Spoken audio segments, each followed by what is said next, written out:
Bon, je viens répondre à toutes ces charmantes personnes qui m'ont écrit, appelé, insulté, bref, les confrères, consoeurs, aînés et toutes ces bêtises dans ce genre-là. Laissez-moi vous dire qu'il y en a qui m'ont appelé pour dire qu'ils étaient indignés par ma publication de la semaine passée, comme quoi ce serait un manque de respect. J'ai été très clair dans ma publication. Que toutes ces personnes qui se comportent en menteurs et mendiants, qui vont à gauche dire bah kanelinga à droite pour nazaki na bino to na ki reportage boyebi ki boa lokuta boko ça. Que celles qui vont à droite pour na gauche kuna ba sepete na ko filmer bino yonde bozo bo pesa na poste awa. Pour kuna moyena zonga soute boyebi ki boza lokuta. Je vous donne un bête exemple. Sylvie Bongo est proche de Marie-Olive Lembe. D'accord? Mais la mona a publié à Blokoya, première dame, maman Denise Nyakeo. Na mona place, maman Olive, à Kanela Sylvie, toi le bas pour au filmer ngate, parce qu'au filmer kuna. Fais amika, ou la salle rapena maman Olive. A anima 2 fois d'activité à maman Denise. Na mona place, maman Olive a bengana yete, pour faire ça, à kinde pour celle là, maman Denise, ou sa première dame, Moussala. Ok? Donc, si vous avez appris ça, vous avez matolo na bino, vous avez un soin, mais vous avez le côté à la Kentucky gauche, na bakanelinga pour la droite. Pareil. Non, na monate, place maman Denise, on canne la moutou, pour montrer que l'on filmer maman Olive, toi, diffuser comme maman Olive. Rachel Kitita, par exemple, a couvrir l'activité à Mpandi, depuis qu'elle a pas d'opposition, tout ça, il a couvert un énion. Mais pendant même qu'elle couvrait ma opposition, plusieurs fois, je l'ai vu aussi couvrir les activités de maman Olive. Dans mon place, tout le monde à opposition, Silic Abi Rachel, qui pousse à la souté pour filmer Mpandjana. Pareil, même pour Ndeko Eliezer, à l'époque où il était journaliste.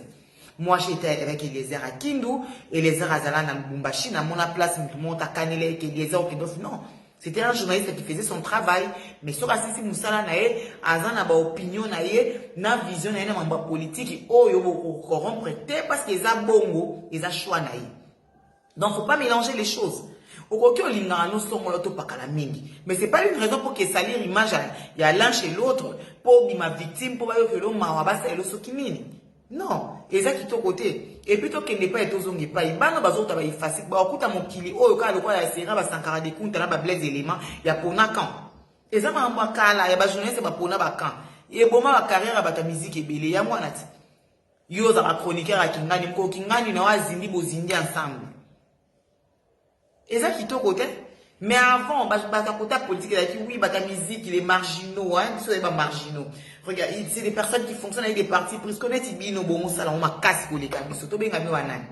Donc bino botre arabe intellectuel, non bino pour l'équipe marginal, boaba ndoki. Pour bino bo tani pena classe bo zelo ba mamplom, mais bo ça bozo ba ya bino eza kindoki.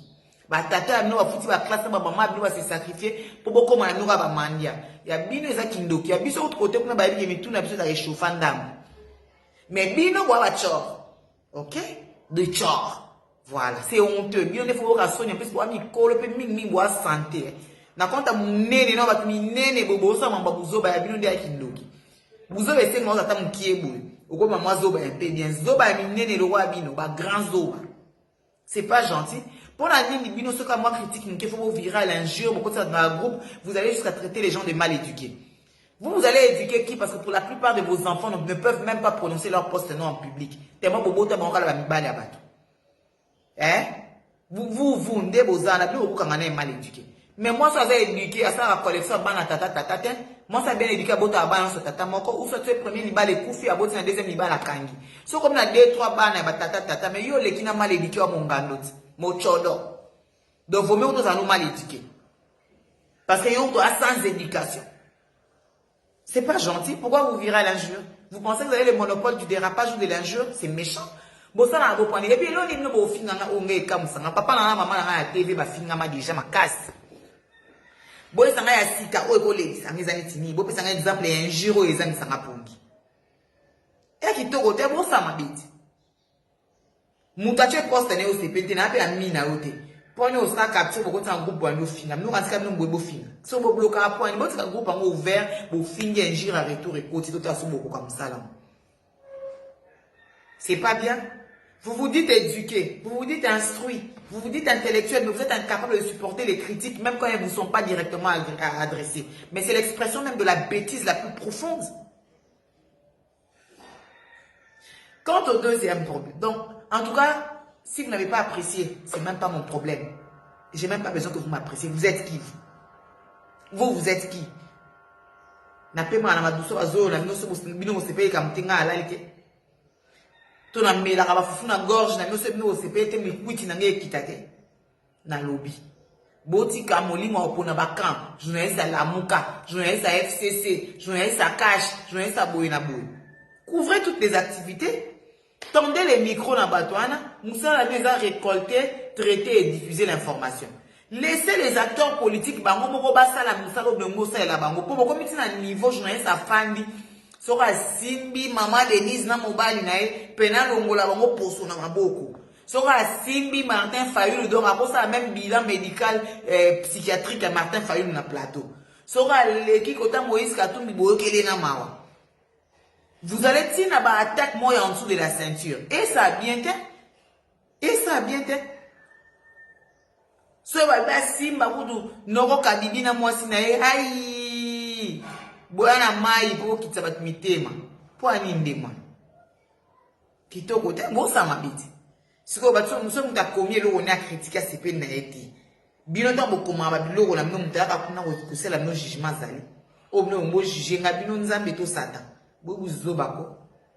Deuxième chose, na oki groupe wa bolole moko ba olo ba o ezazu apo abengse ngasuki na wapenate. Boali boma. Na noela madinga. Et puis nous sommes en RDC, c'est un pays qui n'a pas de caste. Si je veux voir un président, un premier ministre, un tout, je peux le voir. Et vous savez, toi ba africain et puis ba congolais en particulier, so na yeba na directement na yeba na pire petit ne ya na ele ki to tata mwasi. Est-ce que voir les autorités dans ces pays c'est un luxe? De vous à moi.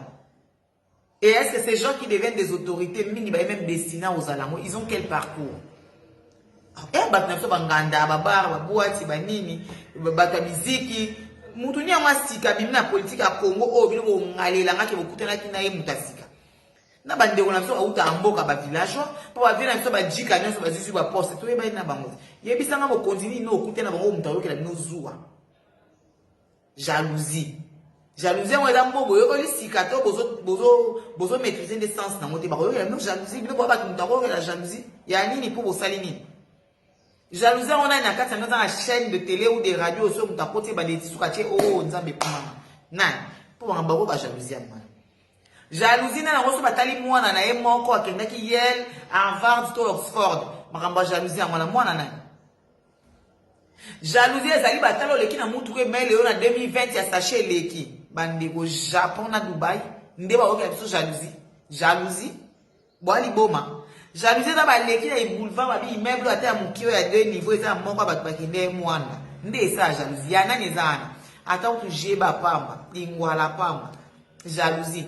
Jalousie ba oyo ke meza jalousie on ya nini? Ya jalousie ba parti ba veste à Turquie, to jalousie ka pour participer au cas de jalousie. Non, arrêtez. Et puis votre fameuse injure, qui mal éduqué, mal éduqué. Bon, éduquer nani. Bon, mi éduquer non, bino moko, parce que bino n'est pas mal éduqué à l'iboso. Parce que bino pas éducation, bino sans éducation, pour voir même pas la personnalité. Quand mal éduqué, ça veut dire que, babande pour éduquer nge simité. Na yo qui n'a pas parenté. Mais bino sans éducation, pour y a bino ne qui a somme. Bozan na personnalité, que bobasi mendicité na le kuta likolo. Y a bino les emboutissements, ils a sorcellerie. Basunga bino. Ba méchanceté gratuite na bino abo sans la petite na bino asimba na bino asaka mais bo mekarango na ngate ngana komaïdi kam na ngate pona manquer mutu respect na salle observation mu mepesi nga raison pona cosité bo sala et comme même oh maman Denise to Fachi azana besoin c'est l'émission na journaliste mo pas songolo ba journaliste misu ba zupa ba téléphone ba nous expliquer ba ya ba pembe na pona nini bo autoriser journaliste ya ba président a kokité. Moi si naye, alors tata moi ça maman na Kabila et comme ça ma considération familiale. Vous exagéré. Oh allez kaboté, on a la petite maman Denise, la petite na Bruxelles, allez katé. Vous exagéré. Mission na wana. Babi récolter, traiter et diffuser l'information. Ça la nous dernière. Pour ça. Après Noël c'est pas votre problème. Nangana bino mukoloba zolo monsieur était ali ko mupepe ni matende to tala soto kesila na kuna ngam pona mukila nzambe oto yo kanate. OK? Et puis oh na ko yo ke na phrase na mal éduqué na on l'accepte na que qui mal éduqué ba yekola na bango mo za capacité. Parce que net nous avons facilité au fin à parents, maman la nous a mis ça nous à monoko. Biso maman a besoin de poussa qui est soit qui m'a casse. Bozela. To sumba. Ba mal éduqué bino moko. Ba mal éduqué bana na bino. Ba mal éduqué ba yana bino ba leki na bino pour parents na bino ba éduqué bino ko tout mais ba vous sans éducation parce que vous ne savez pas respecter les autres. C'est pas normal. Nga na agresser à mon touté, na répondre à mon touté mais il na répondre. Pour trop, c'est trop.